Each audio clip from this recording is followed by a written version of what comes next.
Құрметті оқырмандар, Тараз қаласының көшелері бойынша бір көше, бір тарих атты бейнегалереяны назарларыңызға ұсынамыз.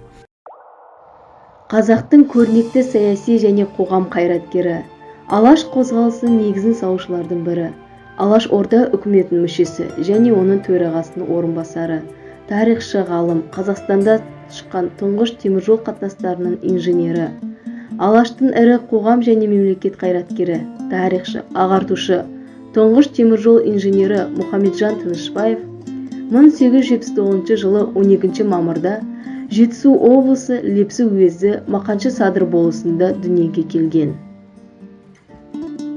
1889-1900 жылдары Верный ерлер гимназиясында оқып, оны үздік бітіріп шығады. Верный гимназиясын 6 медальмен тамамдады.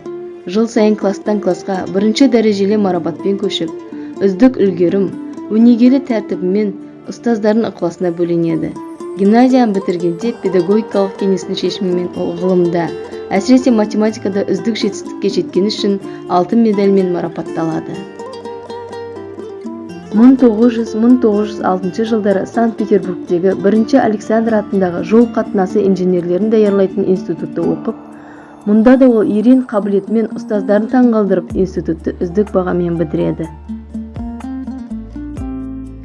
Институттың соңғы курсында жүргенде 1905 жылы төңкеріске қатысады.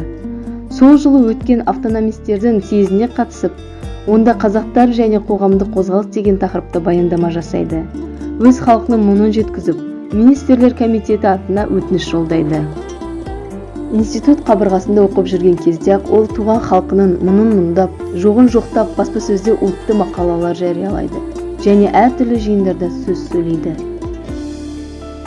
Жоғарғы оқу орнын бітірген соң Орта Азия өңірі мен Жетісу теміржол құрылысында инженер болып қызмет істейді. 1916 жылғы көтеріліс туралы Түркістан генерал-губернаторына берген түсініктеме нұсқасында оның кеңінен толғап, отаршылдық, зорлық, зомбылық, қимыл әрекеттеріне қысқаша шолу жасауы тобықтай түйіндеп айтылған зор ғылыми еңбек болып табылады. Ақпан төңкерісіне дейін Мұхамеджан өзінің теміржол инженері мамандығы бойынша Орта Азияда Жетісу облысында біраз жыл қызмет етеді.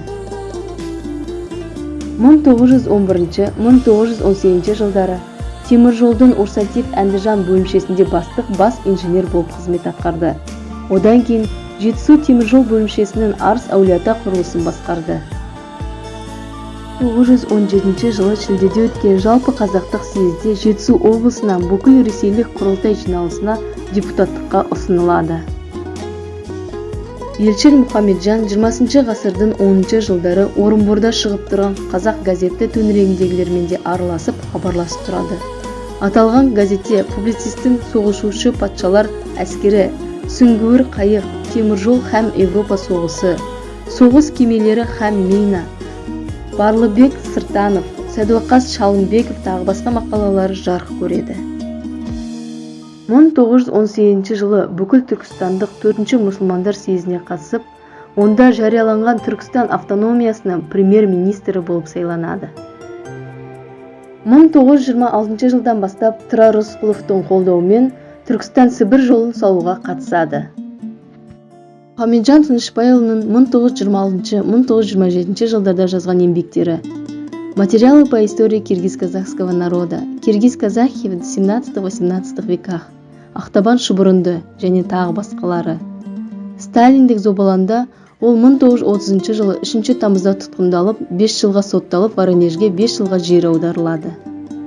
1959 жылдың 29 қыркүйегінде Мұхамеджан Тынышбаев Қазақ Кеңестік Социалистік Республикасы жоғарғы сотының және 1970 жылы Кеңестік Социалистік Республикасы одағының прокуратурасы мен Қазақстан әскери округінің прокурорының шешімімен ақталып шықты.